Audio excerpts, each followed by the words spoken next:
নমস্কার, প্রতিদিনের রান্নাতে আরও একবার সকলকে স্বাগত জানাই।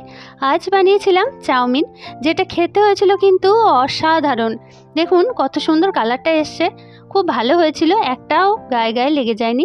তাহলে চলুন প্রথমেই সবজিগুলো কেটে নিই। কিছু সবজি কিন্তু এর মধ্যে অ্যাড করতে হবে, তাহলে এর টেস্টটা কিন্তু দ্বিগুণ হবে।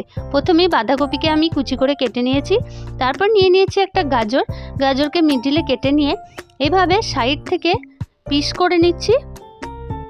দেখুন এভাবে গাজরটা কেটে নেবেন, তাহলে একদম ভালো হবে। খুব কুচি করে কাটলে আবার চাউমিনে সবজিগুলো ভালো লাগে না। এইভাবে করেই কেটে নেবেন, তাহলে খুব ভালো হয়, দেখতেও খুব ভালো লাগে। এবার সাইড থেকে কেটে নিচ্ছি এভাবে। দেখুন কতটা ঝিরিঝিরিভাবে কাটা হয়ে গেছে। গাজরটা আমার কাটা হয়ে গেছে। এখন নিয়ে নেব মাশরুম। এটা আমার কাছে ছিল তাই আমি দিলাম, না চাইলে নাও দিতে পারেন, কোনো অসুবিধে নেই। বাচ্চাদেরকে মাশরুম অনেক সময় খাওয়ানো যায় না, কিন্তু চাউমিনের মধ্যে দিয়ে দিলে কিন্তু বুঝতে পারবে না, খেয়ে নেবে। আর যে কোনো সবজি তো খুব উপকারী, তো আপনারা চাইলে এরকম বিভিন্ন সবজি অ্যাড করতে পারেন।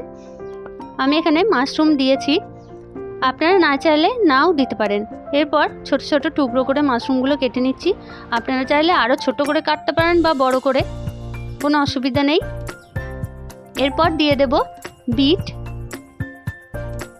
বিটটা আমি একদমই অল্প দিচ্ছি, তবে বিটটা দিলে কালারটা খুব ভালো আসে, তাই বিটটা দেওয়ার চেষ্টা করবেন। এরপর বিটের খোসাটা ছাড়িয়ে নিয়ে আমি ওইভাবেই ঝিরিঝিরি করে কেটে নিচ্ছি। একদম পাতলা করে কেটে নিতে হবে। বিটটা সিদ্ধ হতে একটু সময় লাগে, তাই বিটটা কিন্তু খুব কুচি করে কেটে নিতে হবে, এরকম যেন লম্বা লম্বা থাকে, সেটা একটু খেয়াল রাখবেন। এরপর কেটে নিচ্ছি পেঁয়াজ। এরপর পেঁয়াজটাকেও আমি এভাবে কেটে নিচ্ছি।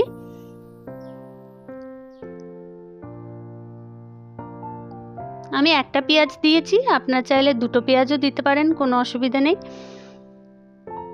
এরপর নিয়ে নেব কিছু মশলা, যেমন রসুন, আদা আর কাঁচা লঙ্কা। এরপর রসুন আদাটা একটু গ্রেট করে নেবো আর কাঁচা লঙ্কাটা কুচিয়ে নেব। গ্রেট করা হয়ে গেছে। এখন দেখুন নিয়ে নিয়েছি চাউমিন। আমি এখানে চিংসের চাউমিন ব্যবহার করেছি, আপনারা চাইলে অন্য চাউমিনও ব্যবহার করতে পারেন। গ্যাসে একটা কড়াই বসিয়েছি, কড়াই দিয়ে দিয়েছি বেশ অনেকটা পরিমাণ জল, আর জলের মধ্যে দিয়েছি 2 চামচ মতো রিফাইন্ড অয়েল। সর্ষের তেল দেবেন না, রিফাইন্ড অয়েল দেবেন। আর দিয়ে দিচ্ছি একটুখানি লবণ দিয়ে আমি চাউমিনটা দিয়ে দিলাম। একটু জলটা ফুটে গেলে কিন্তু গ্যাসটা বন্ধ করে দেবেন, আর না হলে এটা গলে যেতে পারে। দেখুন 80% মতো কুক হয়ে গেছে। 100% কুক করতে যাবেন না, তাহলে চাউমিন কিন্তু গলে যাবে। এরপর জলটাকে ভালোভাবে ঝরিয়ে নেব, তার জন্য এরকম একটা পাত্র নিয়েছি। এরপর এর মধ্যে দিয়ে দিচ্ছি সিদ্ধ করে রাখা চাউমিনটা কিন্তু আরেকবার ঠান্ডা জলে ধুয়ে নিতে হবে। পারলে ধোয়ার পর একটু তেল বুলিয়ে দেবেন।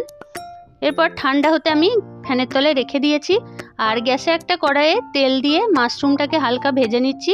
সাথে অ্যাড করেছি লবণ দিয়ে মাশরুমটাকে ভেজে নিচ্ছি। মাশরুমটা ভাজা হয়ে গেছে, উঠিয়ে নিয়ে এর মধ্যে দিয়ে দেবো একখানা ডিমটার মধ্যে সামান্য পরিমাণ লবণ দিয়েছি। এরপর এরকম ভুজিয়া আকারে ভেজে নেব।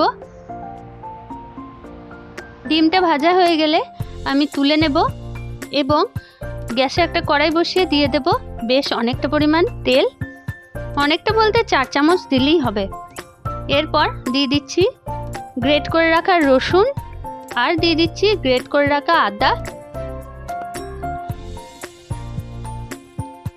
এরপর দিয়ে দিচ্ছি এর মধ্যে কুচানো কাঁচা লঙ্কা। এই আদা, রসুন আর কাঁচা লঙ্কার ভাজা গন্ধটা কিন্তু অসাধারণ। আদা, রসুন আর কাঁচা লঙ্কাটাকে কিন্তু প্রথমে একবার ভালো করে ভেজে নেবেন, খুব বেশি না, হালকা ভেজে নিলেই হবে। কালারটা একটু চেঞ্জ হয়ে এলেই এর মধ্যে অ্যাড করব কুচিয়ে রাখা পেঁয়াজ দিলাম। এরপর দিয়ে দিচ্ছি বিটটা। এভাবেই এক এক করে সমস্ত সবজিকে দিয়ে দিতে হবে। এরপর দিয়ে দেব কুচানো গাজর, তারপর দিয়ে দিচ্ছি বাঁধাকপি। এভাবেই এক এক করে সমস্ত সবজি এর মধ্যে আমি অ্যাড করব। গ্যাসের ফ্লেমটা কিন্তু একদম কমিয়ে দেবেন না, তাহলে কিন্তু সিদ্ধ হয়ে যাবে সবজিগুলো, কিন্তু ভাজা হবে না। তাই গ্যাসের ফ্লেমটা হাই কিংবা মিডিয়াম রাখতে পারেন। যদি হাইতে না রাখেন তো মিডিয়াম আঁচেই এগুলোকে ভেজে নেবেন, কিন্তু কমিয়ে দেবেন না, তাহলে সবজি গলে যাবে, ভাজা হবে না। দেখুন আমার কিন্তু এটা ভাজা হয়ে আসছে। এরপর এর মধ্যে অ্যাড করছি বয়েলড করে রাখা চাউমিনটা অ্যাড করে ভালোভাবে নেড়েচেড়ে নিতে হবে।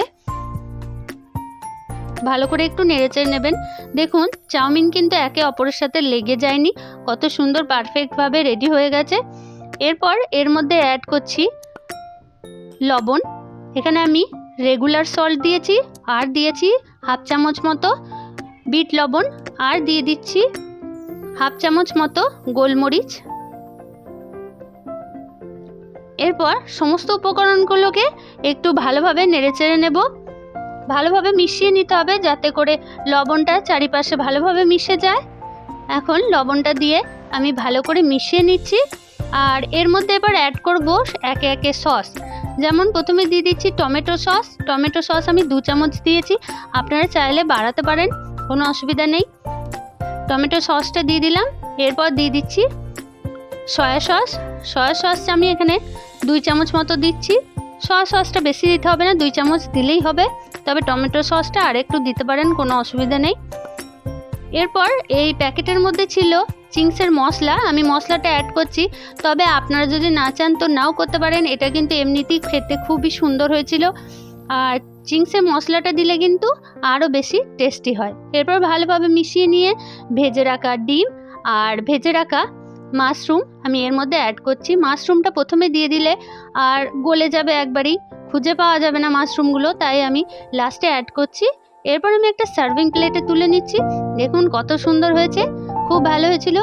বাচ্চা থেকে বড় সকলেই কিন্তু এরকম চাউমিন পছন্দ করবে, তাই বলবো বানিয়ে খান ও সকলকে খাওয়ান।